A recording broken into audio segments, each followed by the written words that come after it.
Good morning. Class 10th subject Hindi. Hindi काव्य अध्याय 8 माखनलाल चतुर्वेदी। आइए देखते हैं माखनलाल चतुर्वेदी जी का संक्षिप्त जीवन परिचय। पंडित माखनलाल चतुर्वेदी जी का जन्म सन 1889 ईस्वी में होशंगाबाद मध्य प्रदेश के बाबई ग्राम में हुआ था। उनके पिता का नाम पंडित नंदलाल चतुर्वेदी था, जो राधा वल्लभ के भक्त थे। बाल जीवन से शैशवावस्था तक वे अपनी बुआ के संरक्षण में रहे। प्राथमिक शिक्षा प्राप्त करने के पश्चात उन्होंने घर पर ही संस्कृत, बंगला, गुजराती, अंग्रेजी आदि का अध्ययन किया। नॉर्मल पास करके उन्होंने कुछ दिन अध्यापन कार्य भी किया। सन 1913 ईस्वी में वे सुप्रसिद्ध मासिक पत्रिका प्रभा के संपादक नियुक्त हुए।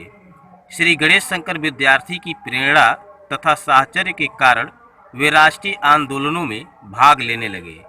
कई बार जेल यात्रा करनी पड़ी, जैसे काका कालेलकर को करनी पड़ी। चतुर्वेदी जी सन 1943 ईस्वी में हिंदी साहित्य सम्मेलन के अध्यक्ष हुए। सन 1947 ईस्वी में उन्हें साहित्य वाचस्पति की उपाधि प्रदान की गई। चतुर्वेदी जी ने कर्मवीर पत्र का सफल संपादन किया। सन 1963 ईस्वी में भारत सरकार ने उन्हें पद्म विभूषण की उपाधि से अलंकृत किया। 80 वर्ष की अवस्था में 30 जनवरी 1968 को उनका स्वर्गवास हो गया। चतुर्वेदी जी के निम्नलिखित कविता संग्रह हैं हेमकृतनी, हिमतरंगिनी, माता, युगचरण, समर्पण, वेणु लो गूंजे धरा। इनके अतिरिक्त उन्होंने नाटक, कहानी, निबंध, संस्मरण भी लिखे हैं। चिंतक की लाचारी तथा आत्मदीक्षा नाम से उनके भाषणों के संग्रह भी प्रकाशित हुए हैं।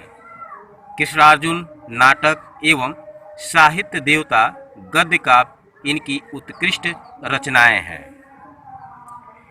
चतुर्वेदी जी की प्रसिद्धि कवि के रूप में ही अधिक है, किंतु वे एक पत्रकार, समर्थ निबंधकार और सिद्धस्थ संपादक भी थे। उनका गद्य काव्य साहित्य देवता एक अमर कृति है। चतुर्वेदी जी के काव्य का मूल स्वर राष्ट्रीयवादी है, जिनमें त्याग, बलिदान, कर्तव्य भावना और समर्पण का भाव है।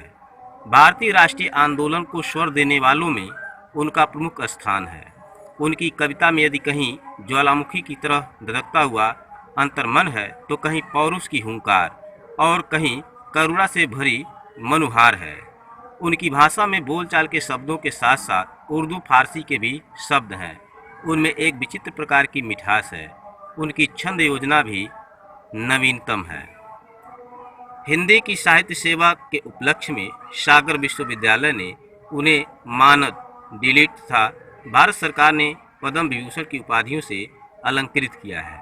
उनकी शैली मुक्तक है, जिसमें आदर्श एवं यथार्थ का सुंदर संगम है। शैली विचार प्रधान है।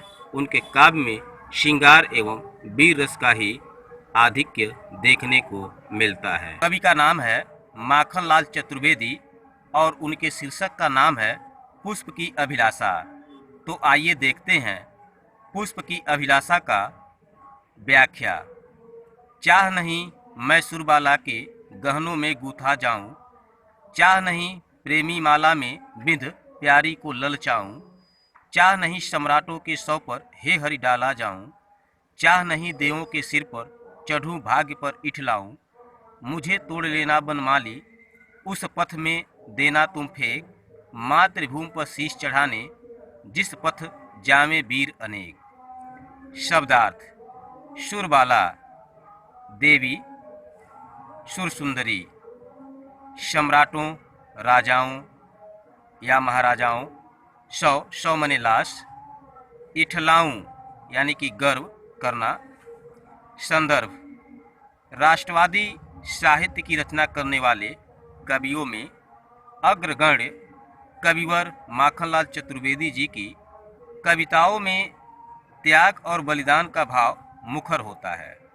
प्रस्तुत गीत चतुर्वेदी जी के युगचरण नामक काव्य से संकलित किया गया है। इसमें देशभक्तों के प्रति श्रद्धा भक्ति का भाव व्यक्त हुआ है। तो आइए देखते हैं व्याख्या। कवि फूल के माध्यम से अपनी भावनाओं को व्यक्त करता है। फूल कहता है कि मुझे यह चाह नहीं है कि मुझे किसी सुर सुंदरी के गहनों में गुथा जाए। मेरी यह भी इच्छा नहीं है कि मैं प्रेमी की माला में पिरोया जाऊं तथा प्रियतमा को आकर्षित करूं। हे हरि, मेरी यह भी अभिलाषा नहीं है कि मुझे सम्राटों के सिर पर डाला जाए। मैं यह भी नहीं चाहता हूँ कि मुझे देवताओं के सिर पर चढ़ाया जाए और मैं अपने भाग्य पर गर्व करूं। मेरी एक ही कामना है, एक ही अभिलाषा है कि हे बनमाली, मुझे डाल से तोड़ लेना और उस रास्ते पर फेंक देना जिस मार्ग से मातृभूमि पर सिर का बलिदान चढ़ाने के लिए अनेक देशभक्त वीर गए हैं। काव्यगत सौंदर्य, देश प्रेम की भावना है। इसमें बोलचाल की खड़ी बोली का प्रयोग किया गया है। छंद योजना में नवीनता है। अनुप्रास अलंकार का प्रयोग किया गया है। शांत रस का प्रयोग किया गया है। गुण में प्रसाद तथा माधुर्य दोनों गुण दिखाई देता है। इस तरह से माखनलाल चतुर्वेदी का एक ही शीर्षक पुष्प की अभिलाषा आपको इस वर्ष पढ़ना है। धन्यवाद।